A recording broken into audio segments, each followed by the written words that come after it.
ആദ്യമായി 2026 കേരള നിയമസഭാ തെരഞ്ഞെടുപ്പ്. ചെങ്കോട്ടകൾ ഇടിച്ചു നിരത്തി 102 സീറ്റുകൾ നേടിയ UDF തേരോട്ടത്തിൽ 35 സീറ്റുമായി തകർന്നടിഞ്ഞു ഇടതുമുന്നണി. മുഖ്യമന്ത്രിയെ പോലും വിറപ്പിച്ച് 13 മന്ത്രിമാരെയും LDF കൺവീനറെയും നിലം പരിശാക്കിയ ജനവിധിയിൽ ഞെട്ടിത്തരിച്ചു ഇടതുപക്ഷം. സംസ്ഥാന അധ്യക്ഷനും മുൻ അധ്യക്ഷനും ഉൾപ്പെടെ 3 BJP നേതാക്കൾ പൊരുതി നേടിയ മിന്നും വിജയത്തിൽ ചരിത്രം തിരുത്തിക്കുറിച്ച് NDA.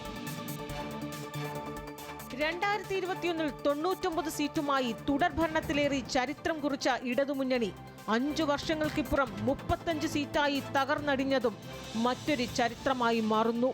ഭരണമുന്നണി നിലയില്ലാ കയത്തിൽ മുങ്ങിത്താഴുമെന്നോ പ്രതിപക്ഷം കൊടുങ്കാറ്റായി മാറുമെന്നോ പ്രവചിക്കാൻ ഒരൊറ്റ എക്സിറ്റ് പോളിന് പോലും കഴിയാതെ പോയി.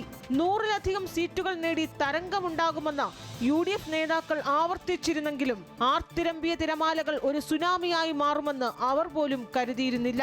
ഇടുക്കി, കോട്ടയം, എറണാകുളം, മലപ്പുറം ജില്ലകളിൽ സമ്പൂർണ്ണ ആധിപത്യം. ഒരു പുതുയുഗം കേരളത്തിൽ ഉണ്ടാകും. കേരളത്തിൽ ഇനി മാറ്റങ്ങൾ ഉണ്ടാകും. ജനങ്ങളുടെ പ്രതീക്ഷയ്ക്കത്തുള്ള ഒരു ഭരണമുണ്ടാവും കേരളത്തിൽ. 10 വർഷത്തെ ക്ഷേമ വികസന പദ്ധതികൾ വോട്ടായി മാറുമെന്ന കണക്കുകൂട്ടലുകൾ പിഴച്ചപ്പോൾ ചെങ്കോട്ടകളടക്കം 6 ജില്ലകളിൽ ഭരണമുന്നണിക്ക് സമ്പൂർണ്ണ പരാജയം. മുഖ്യമന്ത്രി പോലും വിയർത്തു ജയിച്ചപ്പോൾ 3/4 മന്ത്രിസഭയും മുങ്ങിത്താഴ്ന്നു.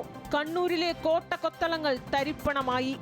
അമ്പലപ്പുഴയിൽ G. സുധാകരനും തളിപ്പറമ്പിൽ TK ഗോവിന്ദനും പയ്യന്നൂരിൽ V. കുഞ്ഞികൃഷ്ണനും CPM-ന്റെ മുഖത്തേറ്റ കനത്ത പ്രഹരമായി മാറി. ഇപ്പോൾ ഉണ്ടായ ഈ പരാജയത്തെ കൃത്യമായിട്ട് മനസ്സിലാക്കി പഠിച്ച് ആവശ്യമായ തിരുത്തലുകൾ വരുത്തി പാർട്ടി മുന്നോട്ടേക്ക് പോകും. കേരളമാകെ ഉറഞ്ഞു തുള്ളിയ UDF കൊടുങ്കാറ്റിൽ ഇളകാതെ നിന്ന 3 BJP നേതാക്കൾ അക്ഷരാർത്ഥത്തിൽ പോരാളികളായി മാറി. നേമത്ത് രാജീവ് ചന്ദ്രശേഖറും കഴക്കൂട്ടത്ത് V. മുരളീധരനും ചാത്തന്നൂരിൽ BB ഗോപകുമാറും NDAയുടെ അഭിമാനവും ആവേശവുമായി ചരിത്ര വിജയം നേടി.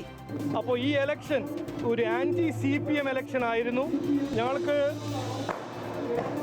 ജനങ്ങളൊരു അവസരം തന്നു, അത് സന്തോഷമുണ്ട്.